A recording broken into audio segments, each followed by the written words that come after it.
Salut tout le monde, c'est Jinji dans le cadre du RPG Week numéro 21 et on demande de parler de fait découvrir un jeu que j'apprécie beaucoup, un JDR que j'apprécie beaucoup, et donc dans ma rubrique sur le jeu de rôle et dans le cadre du RPG Week, je vais faire ça. Alors, j'ai joué à pas mal de JDR, j'ai fait jouer à pas mal de JDR, et évidemment j'en crée aussi. Le fait est que en matière de jeux qui sont officiellement sortis du commerce patati patata, évidemment j'en ai, même sous format PDF. Mais le véritable problème c'est que je ne fais pas jouer essentiellement ça. J'ai plusieurs JD en préparation, ça je le dis assez souvent. Donc souvent je les fais jouer, que ce soit en playtest ou en véritable campagne.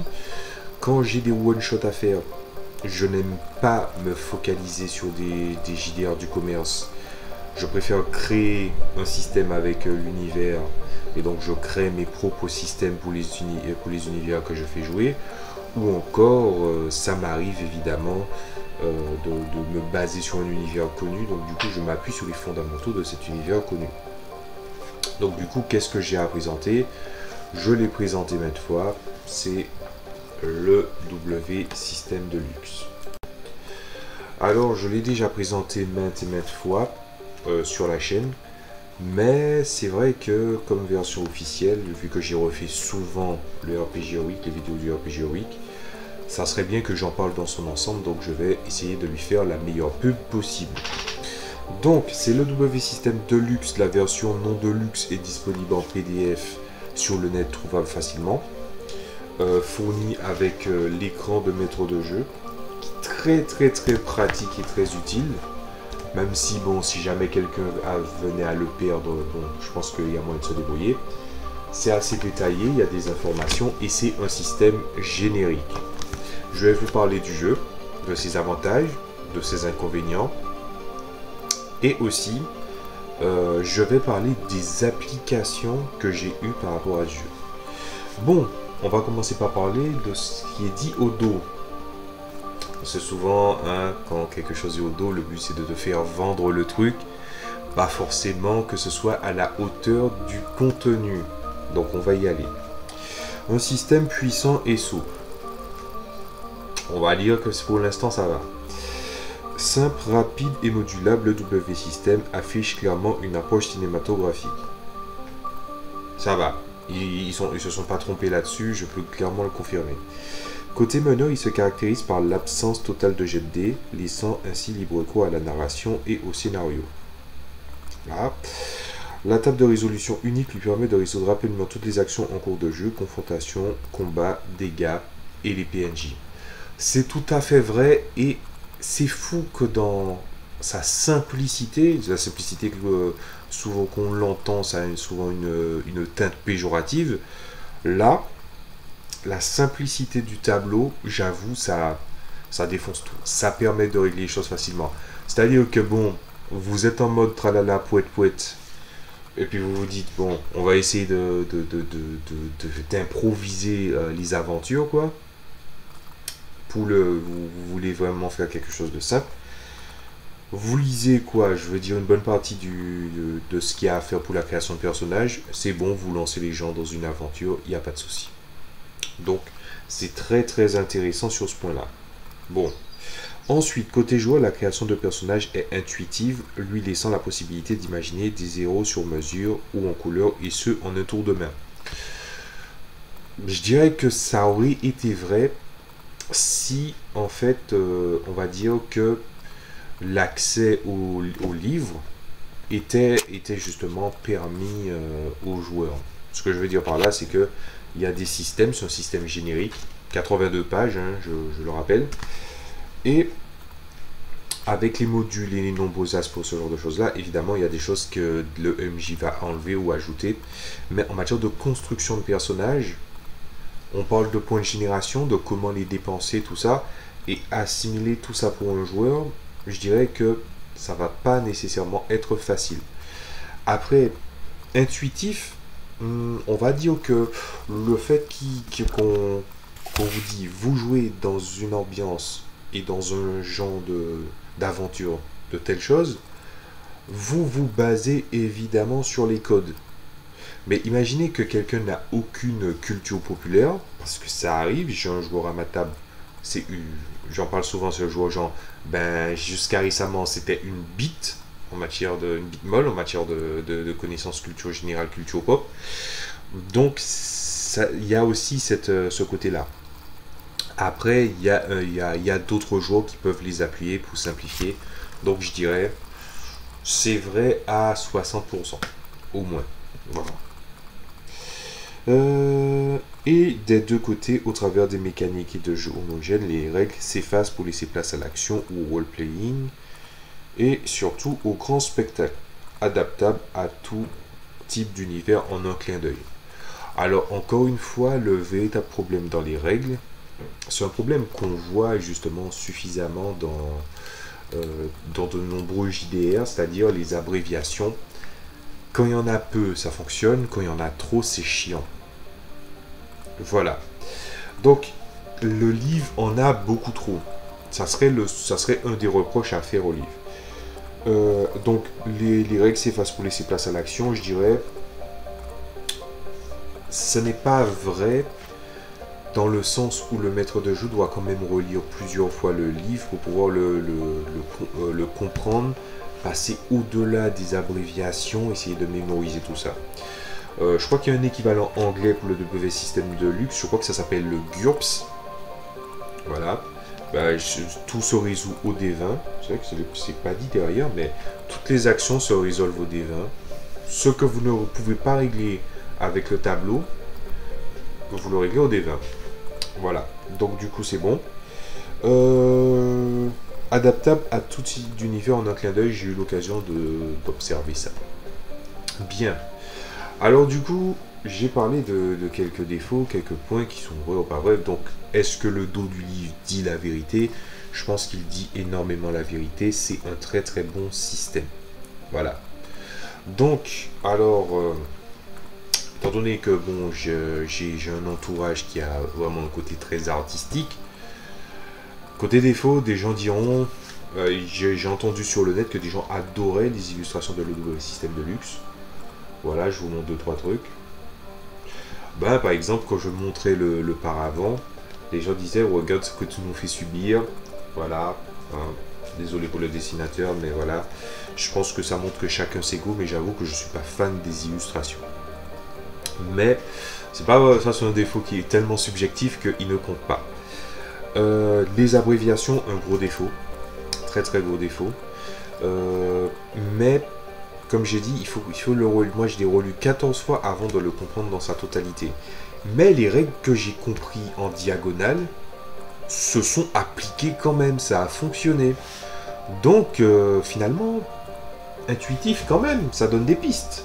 Même si les pistes ne sont pas finalement révélant du potentiel de l'univers, dans le sens où, par exemple, dans la répartition des points, tout ça, on va dire que ça a l'air assez corsé à vue d'œil. Parce que je vais vous le dire, hein, pour le système d'expérience, je crois que pour monter un point de caractéristique, il faut dépenser le double de la valeur d'expérience. Or, on ne peut pas, vu que les caractéristiques, on va dire qu'un profil de base, par exemple un humain, il est à 5 partout dans une caractéristique. En prenant en compte qu'il est à 5 partout dans les caractéristiques, ce qui se passe, c'est que, imaginez, vous avez besoin de points d'expérience, et vous voulez monter votre point d'expérience de 1. Il faut dépenser le double de la valeur actuelle de vos caractéristiques. Au début, je pensais que c'était fumé. Puis ensuite, je me suis rendu compte que, ouais, passer très très vite à des hauts stades, ça serait abusé aussi, tout aussi abusé. Mais, je pense que ce système générique, je suis pas sûr de ça, mais je pense que ça a été fait aussi pour que ce système générique, il fiabilise des fans pour que justement on multiplie les parties parce que le jeu il est fluide. Donc finalement, ouais, la progression de l'expérience, elle est quand même assez spéciale. Mais, je dis souvent le mot mais, le truc c'est qu'il y a la question de est-ce que quelqu'un est prêt à jouer très longtemps à un système générique? Ah ben, le truc, c'est que ça dépend de l'univers, parce que c'est l'univers qui va être de support au système, et non l'inverse. Voilà, parce qu'il n'y a aucune piste, hein, je veux dire, regardons en matière de piste d'univers, voilà, on vous explique juste, voilà. Bon, on dit souvent le cliché où certains clichés où il est les elfes à poil, mais là c'est quand même un peu abusé, mais bon, on va essayer un peu de s'écarter de ça. Vous voyez qu'il y a des profils, des trucs génériques que ce que les gens ont comme point de vue sur les elfes, les nains, les ogres et les orques. Ben voilà quoi, je veux dire, on donne 2-3 profils, mais on vous présente aucun univers fantastique, aucun univers de science-fiction, aucun univers qui est lié profondément au module. Je crois qu'ils ont présenté des trucs qui s'appellent les gammes Arceus et Circus. Voilà. Alors ces trucs-là, j'ai essayé de les chercher même en PDF, je les ai pas trouvés. Donc c'est sûrement une base de personnes qui l'ont. Mais, attends. Je réfléchis. Non, je crois que j'avais vu des bases, peut-être pas de tout, mais quand j'ai vu ce que ça présentait, c'était sur le guide du rôliste galactique, je crois. Ben, quand je regardais le contenu et j'ai réussi à trouver un lien sur un des trucs, c'était pas si ouf que ça, les univers fantastiques. Hein. On aurait dit qu'ils se sont basés juste sur 2-3 trucs de Tolkien et ça volait pas très haut comme gamme de suppléments. Donc je reviens sur ce que j'ai dit, j'avais complètement oublié ce détail-là. Voilà, ben, ça c'est dit. Ensuite, réfléchissons un petit peu. Qu'est-ce qu'il y a comme truc? Alors, le système de caractéristiques est facile à comprendre. C'est facile à prendre en main, facile à suivre. Il y a un système de blessures légères et de blessures mortelles qui fonctionne assez bien d'ailleurs. Les caractéristiques secondaires, c'est des caractéristiques principaux qui s'emboîtent. Du coup, ça se fait assez facilement. Et aussi, un truc qui est assez important, malgré ce que l'on pourrait voir à la première lecture, les armes à feu sont puissantes et c'est pas pour rien. Voilà, je vais dire, entre un coup d'épée et un coup de fusil, on va dire que le coup de fusil va être beaucoup plus important. Donc du coup, il fait son taf. Parmi les bémols, parce qu'il faut quand même qu'il y en ait un, alors le bémol qui est vraiment facile à corriger, c'est que le physique,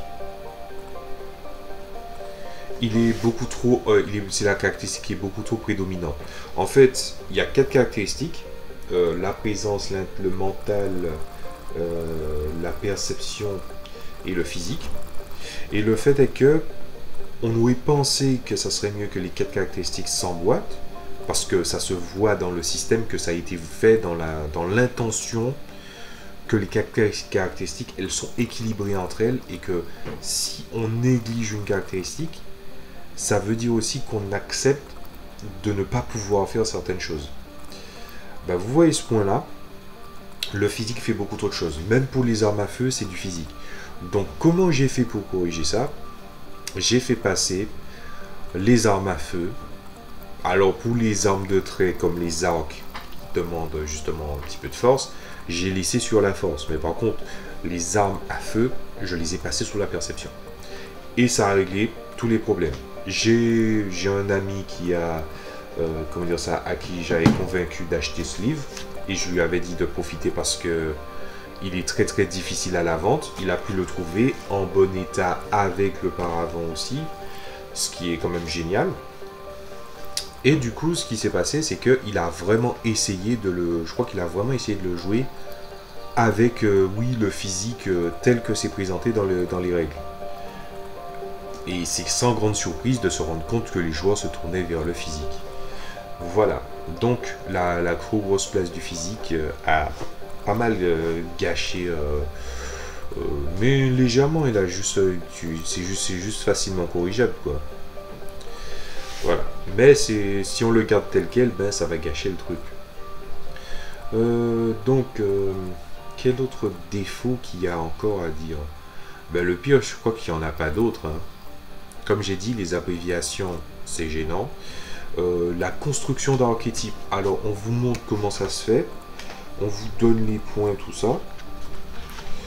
Et après, je pense qu'il y a quand même une certaine liberté qui est donnée au maître de jeu et aux joueurs pour, en gros, accepter quelques petites entorses. Et c'est comme Donjons et Dragons. Vous avez 3 niveaux. Enfin, dans Donjons et Dragons, Pathfinder, je crois qu'il y a 4 niveaux de jeu. C'est survie, héroïque, épique. Et je crois que dans Pathfinder et Donjons et Dragons, il y a le mode mythique. Ben, il n'y a que survie, héroïque et épique qui donne une somme de caractéristiques de base qui permet justement de bien faire fonctionner l'univers.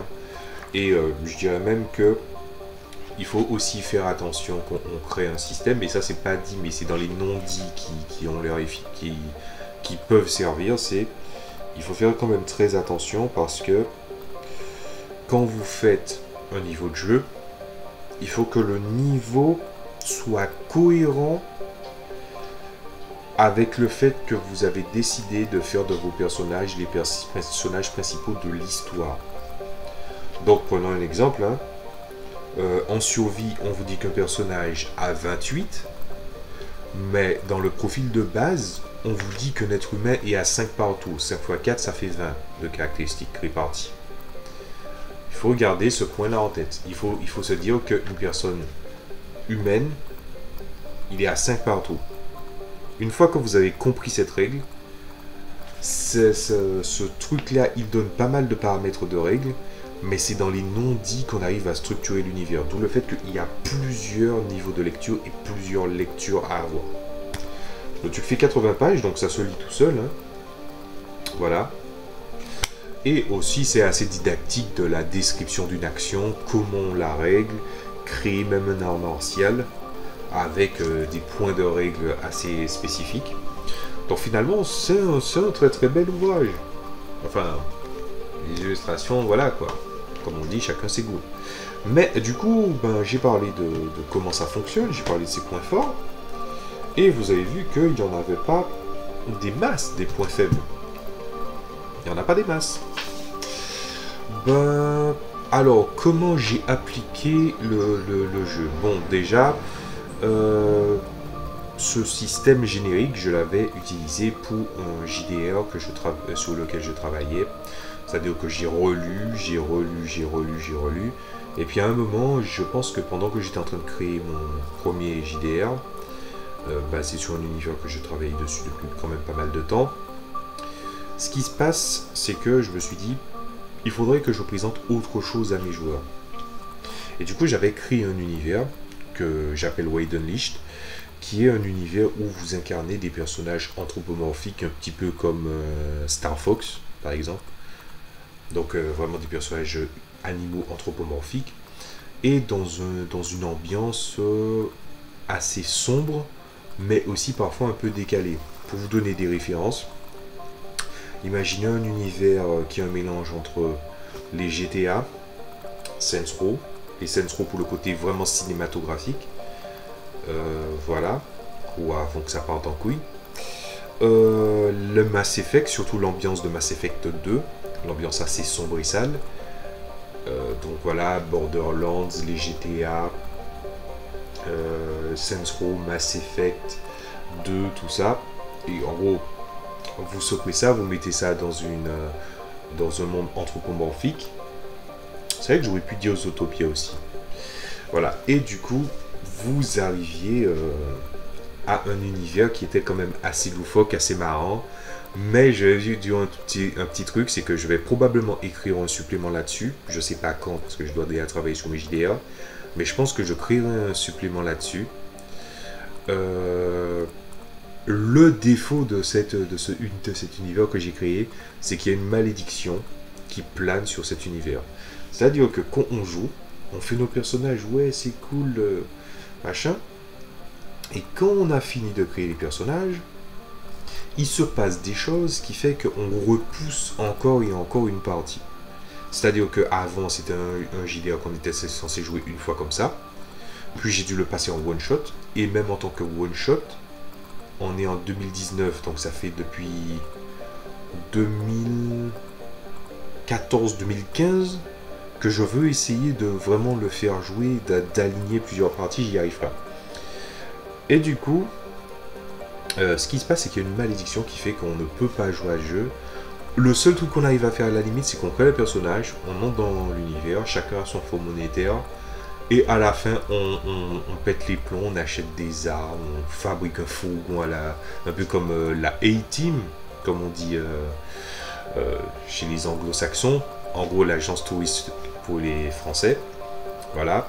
Et sauf qu'on a une Gatling dessus, et puis du coup, on fait une mini-scène, et puis après, la partie finie. Voilà. Il y a une malédiction qui plane sur ce jeu qui est quand même atroce. Mais je voudrais vraiment à un moment du jeu, enfin à un moment donné, quand je pourrais, créer un supplément pour le présenter avec pour le présenter à tout le monde pour qu'ils puissent le partager, puis pour qu'ils puissent le jouer. C'est vraiment une ambition que j'ai depuis un moment déjà. Ensuite, comme univers, qu'est-ce que j'ai réussi à faire jouer avec Warhammer 40 000. Alors Warhammer 40 000, il faut quand même m'expliquer. Donc il y a Dark Heresy, Rogue Trader et Deathwatch qui sont basés sur des systèmes d'univers de Warhammer en JDR. Et que ça a plus ou moins fait son office, on va dire. Mais ça ne me plaisait pas. Parce que le système de Warhammer était quand même pas chiant, mais l'univers du Moyen-Âge technologique ou des choses comme ça. Bon, c'est bien qu'on s'est raconté dans un roman, mais le faire vivre, je pense même que c'est une des petites faiblesses de Warhammer, c'est qu'il y a du contenu effectivement pour faire jouer des scénarios, mais une fois qu'on a fait le tour de ce qu'on pouvait aborder, c'est-à-dire le surnaturel, les enquêtes, les guerres dans les différents pays, et dans Warhammer 40 000 par exemple, les guerres entre les races, le fait que l'être humain est une créature extrême dans Warhammer 40 000, je pense que le point de vue de jouer que des Space Marines ou que des personnages qui sont des inquisiteurs ou encore des personnages Rogue Trader, des choses comme ça, du coup il faut présenter, on vous présente qu'une facette de l'univers, et c'est un reproche que je fais à Games Workshop. Si jamais à un moment dans les règles de Games Workshop ou dans l'univers de Games Workshop, quelqu'un a une preuve qui dit que les humains c'est les personnages principaux, à ce moment-là je n'aurai plus rien à dire. Voilà. Mais dans le cas présent, les humains avaient une part beaucoup trop importante, on ne voit que ça, et j'avais vraiment envie d'exploiter le côté Eldar. Sauf que exploiter le côté Eldar, c'est bien, mais comment on peut faire si jamais les armes ne sont pas assez explicitées dans ces JDR que j'ai cités, les 3 JDR que j'ai cités?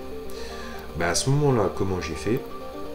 C'est que je suis passé sur le W système de luxe, et justement j'ai fait jouer les Eldar. J'ai fait jouer les Eldar, et alors c'est vrai que j'ai vraiment fait jouer le côté, comment dire ça, le côté où vous devez développer l'aspect guerrier des personnages. Donc quand vous êtes sur le champ de bataille, on ne parle pas du point de vue des Eldar de la vie de tous les jours, parce qu'il y a pas mal de zones d'ombre, sauf si on lit les romans, j'ai pas le temps de lire ces romans-là. Et par exemple, je trouve que j'ai réussi à rendre legit, par exemple, de jouer un personnage simple comme un gardien, que ce soit vous jouez en équipe ou que vous jouez en solo. Si par exemple une personne décide de jouer un personnage dans une escouade de gardiens, il sera malgré tout un personnage principal et il arrivera à se sortir de sa condition. Et ceux qui jouent des guerriers aspects ou des prophètes ou même des personnages à haut fort de commandement comme les grands prophètes ou les autarques, ils peuvent le faire également. Ensuite, les armes, quand on donne les explications sur les armes, ça c'est un truc que je fais dans pas mal d'univers, quand on me présente une arme et on me dit cette arme là elle est capable de ci, ça, et que j'essaie de situer les armes dans une méta, de comment ça se présente entre le rapport entre ce qui est raconté au niveau de l'arme et ce qui est présent souvent dans les règles de Wargame ou de JDR, j'arrive à faire un pont qui fait que par exemple on puisse jouer une arme et on n'a pas l'impression que c'est mon point de vue sur l'arme.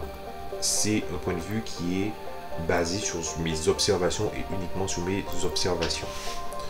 Donc j'ai pu faire jouer plusieurs parties.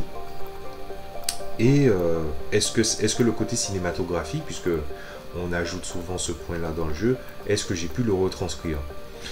Alors, on aurait presque dit une cinématique d'un of War, mais un de mes joueurs, il est arrivé par le biais d'un portail, il était dans un char anti-Graf Falcon, et c'était un grand prophète. Enfin, il était un prophète à ce moment-là. Ce qui s'est passé, c'est que il a fait un gros survol sur un territoire en crise et occupé par la garde impériale. Ils sont tous sortis ils sont tous sortis du Falcon. Ils ont balancé des tirs partout et même les chars anti-Graf Falcon ont tiré dans toute la zone. Ils sont sortis, sac, survolés. Ils sont sortis, tac. Ils ont tiré un peu partout. Ils ont nettoyé la zone. Donc c'était une réussite critique qui était assez propre. Et même les aventures qui se sont passées après, par exemple, le fait qu'ils se sont déplacés ailleurs pour essayer de renverser la bataille, du fait que ce soit des micro-scènes et chaque partie, chaque scène était plus ou moins une escarmouche et qu'ils devaient guider des troupes, ou bien que par exemple il y avait une personne, un soldat qui était blessé, qu'il fallait le récupérer, ou encore il fallait sauver les Banshees, récupérer leur pierre esprit, ou ce genre de choses là. Tous ces points là mis ensemble ont pu raconter une très très belle histoire. Donc du coup on peut clairement dire que le défi était réussi. Voilà. Donc je vais conclure parce que ça fait quand même déjà un petit moment que je parle de ce système là. Alors après avoir dit tout ça sur le système, je pense que mon avis là-dessus ne fait plus aucun doute, hein. Je pense que vous l'avez remarqué, surtout j'en parle beaucoup. Ce truc là, j'ai pris énormément de temps à découvrir à quel point, selon moi, c'est un chef-d'œuvre. J'appuie et j'assume le fait d'avoir dit que ce truc là c'est un chef-d'œuvre. La version de base est présente sur le net en PDF, la version de luxe malheureusement pas du tout. Le jour où je pourrais vraiment retranscrire ou retransmettre ça peut-être sur PDF parce que la compagnie a fait faillite malheureusement. Si jamais par exemple il venait à refaire une édition sur Ulule ou un truc comme ça, franchement il faudrait le faire parce que ça c'est un truc qui est quand même énorme. Et c'est vrai que je dis oui la version de base, donc la version de luxe il rajoute quoi? Il rajoute les modules des armes à feu, de l'horreur, des capacités surnaturelles et de la science-fiction. Mais tous ces aspects-là, je pense que vous pourrez les simuler ou les créer à partir des caractéristiques de base et des caractéristiques secondaires qui sont présentes. Vous les voyez, vous voulez faire une ambiance à la Cthulhu en fonction du niveau d'horreur qui arrive. Et je pense que vous savez plus ou moins comment gérer les caractéristiques liées à ça. Donc, intuitif, efficace, même sa version de base. Et la version de luxe ajoute 2-3 points sur les armes à feu ou les choses comme ça. La seule chose qu'il faut savoir, c'est que les armes à feu sont toujours plus puissantes que les armes blanches. Et il ne faut pas s'offusquer de ça. Après, j'ai vu qu'il y a des fois où c'est arrivé que ce soit moi ou que ce soit l'autre ami qui a ce système-là, il a voulu additionner la force à tout simplement le physique à l'arme de contact. Mais ce qui fait, c'est que ça dérègle le jeu puisque l'arme de contact devient plus forte qu'une arme à feu. C'est seulement si c'est un style que vous vouliez, c'est-à-dire qu'en gros vous voulez faire que l'épée soit plus forte que le flingue, d'accord. Mais autrement, c'est pas un truc conseillé. Donc, je conseille ce truc-là. Et je dis que c'est un chef-d'œuvre, c'est un jeu que j'aime bien, mais que vous jouez, mais faire plus jouer. Mais voilà. Pour l'instant, j'ai pas mal d'autres projets en tête. Mais c'est clair et net que le supplément, ou plus ou moins le module que je vais faire, le module d'univers que je veux faire jouer, je vais le créer un jour. Et je vais le publier. C'est clair et net. Ça sera très facile à faire. Voilà. Donc, j'espère que ça vous a plu. N'hésitez pas à mettre les commentaires, de vous abonner, tout ça. Alors, si vous avez des vidéos qui parlent de vos JDR que vous avez pu apprécier, ben, n'hésitez pas à les mettre en commentaire. Moi, je vous dis à la prochaine fois. Salut à tous.